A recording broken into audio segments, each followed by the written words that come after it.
De nodos.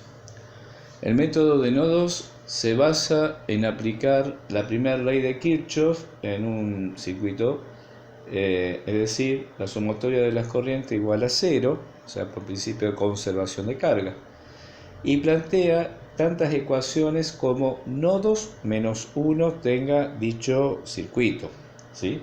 Las variables a determinar son las tensiones de nodos. Y se define, para poder plantear estas ecuaciones, un criterio de signo.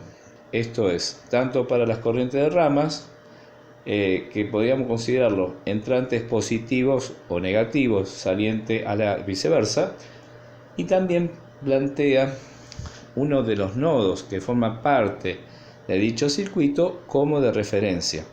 A ese nodo le asignamos el valor de 0 volt, ¿sí? Todos los demás tensiones de nodos van a ser en función de este que tomamos como referencia. Para mejor entender el método, planteo un ejemplo. Sea este circuito formado por una fuente de corriente en la rama 1. La rama 1 sería la que estoy señalando, la rama 2 la central y la rama 3 la derecha. Entonces, si planteamos el método de nodos, primero definimos cantidad de ramas que consta este circuito. En este caso tiene 3 ramas. 2 nodos donde se vinculan las tres ramas.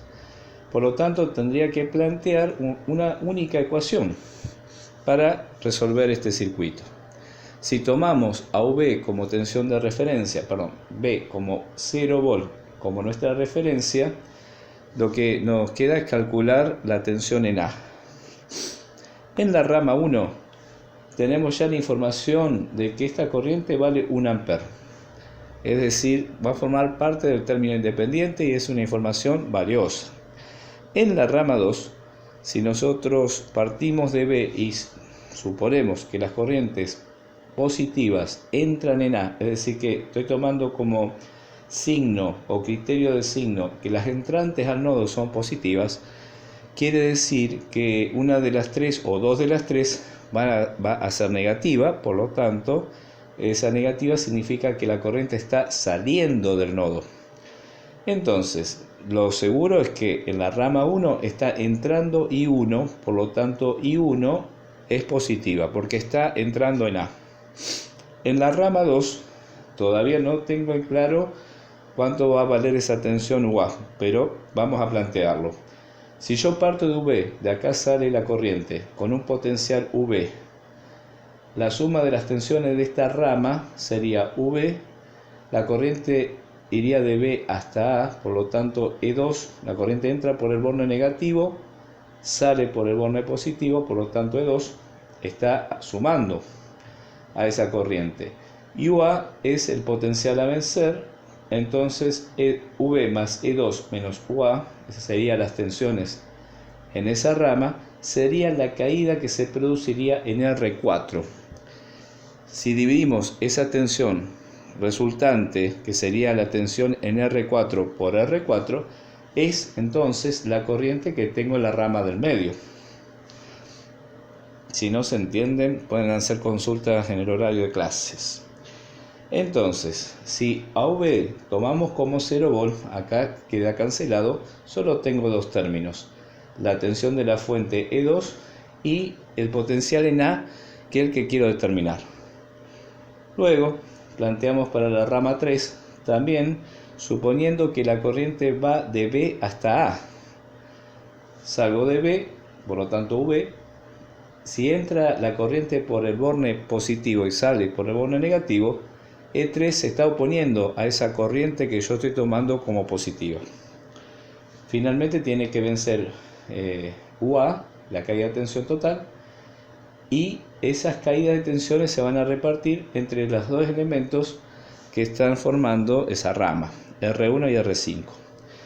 Es decir, que R1 y R5 es como si fuera una única resistencia.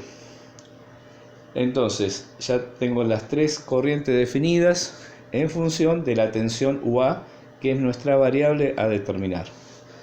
planteamos primera ley de Kirchhoff, sumatoria de I igual a 0, por lo tanto, I1 más I2 más I3 es igual a 0. La única variable es UA. Le aplicamos distributiva, despejamos la tensión con su correspondiente coeficiente. De un lado tengo los términos independientes, del otro lado las variables, y hago notar que, fíjense que este circuito tiene tres fuentes, y acá están, I1, I2 y I3. Las tres fuentes que pertenecen al nodo A figuran en esta ecuación. Acá también hago notar que R2, siendo una resistencia de una rama donde tengo una fuente de corriente, dicha resistencia no está colaborando en la determinación de la tensión en UA. Una vez que hacemos distributiva y despejamos, nos queda esta expresión teórica, digamos, sería una resolución teórica del problema. Reemplazando numéricamente, si hacemos I1 1 ampere, E2 20 volt, E3 30 volt, R4, R1, R2, R5 con el coeficiente expresado en ohm, es decir, R4 4 ohm, R1 1 ohm, R5 5 ohm, y despejamos, nos queda, después de plantear esta ecuación, que la tensión en A vale 2,4 volt. Por supuesto que si yo varío cualquier componente, ese valor va a variar.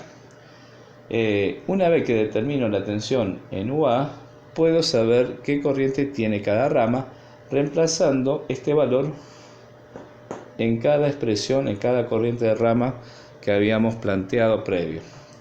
Acá después reemplacé en la rama 2, y acá me da 4,4 amperes, en la rama 3 menos 5,4 amperes. ¿Qué quiere decir este menos 5,4 amperes? Es que la corriente sale de A en esa rama 3 y va al nodo B. Las otras, al ser positivas, son las que entran en A. Sumando con su signo, menos 5,4 más 4,4 más 1 me da 0. Es decir, que la ecuación está balanceada.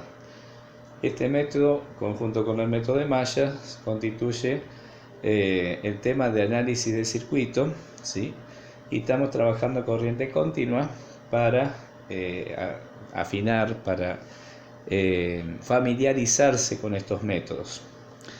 Bueno, cualquier duda, no duden en hacer las consultas dentro de la página. Hasta luego.